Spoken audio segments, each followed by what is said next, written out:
One of the biggest reasons we struggle to let go is the illusion of control. We believe that if we had just tried a little harder, said something different, or made another choice, things would have turned out better. We replay the past like a broken record, analyzing every decision, every word, every action, as if we can rewrite history. But here's the truth: we never had full control in the first place. Think about all the things that have shaped your life, the opportunities that came your way, the people who entered or left your life, the unexpected turns that changed your course. How much of that was truly in your control?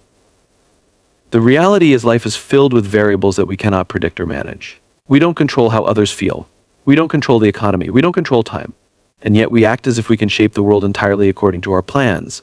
Consider a pilot flying through a storm. The pilot does not control the wind, the turbulence, or the lightning that may flash across the sky. What they do control is how they navigate the storm. They adjust altitude, shift their route, and make real-time decisions to keep moving forward. The most dangerous thing a pilot can do is freeze, hesitate, or refuse to adjust. The same applies to us. We don't get to control what happens, but we do control our response. Holding on to the idea that we could have controlled an outcome is exhausting. It keeps us stuck in a cycle of guilt, frustration, and self-doubt. But the moment we recognize that we are not the masters of the universe, we give ourselves the freedom to move forward. Instead of asking, what could I have done differently, we start asking, what can I do now? That shift in mindset is where real growth begins. There's an old saying, you cannot direct the wind, but you can adjust your sails. When we let go of the need to control outcomes, we stop fearing the unknown. We stop blaming ourselves for things that were never within our power. And most importantly, we learn to navigate life with resilience rather than regret. The past is unchangeable. The future is unpredictable. But right now, in this moment, we have the power to decide what comes next. So, what are you still trying to control? Is it a relationship that didn't work out? A business that failed? A goal that slipped away? Take a step back and ask yourself, was it ever truly in your control? If not, why are you still carrying the weight of it? Let it go. Free yourself from the burden of what ifs and step forward into what's possible. We often think that holding on keeps us safe, but in reality, it's what causes the most pain.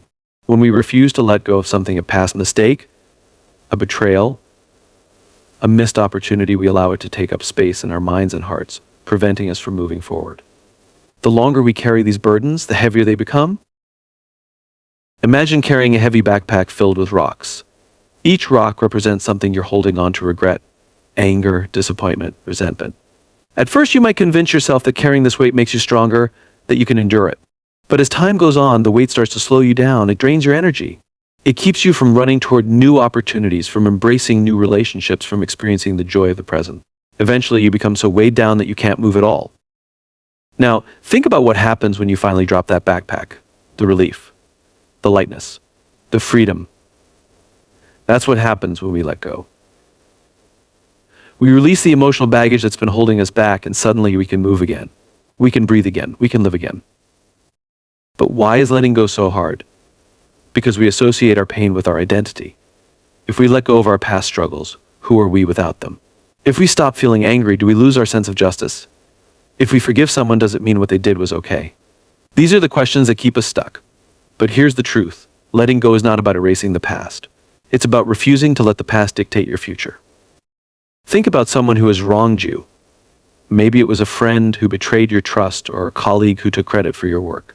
You hold on to that resentment because you feel like it protects you, but in reality, who is suffering?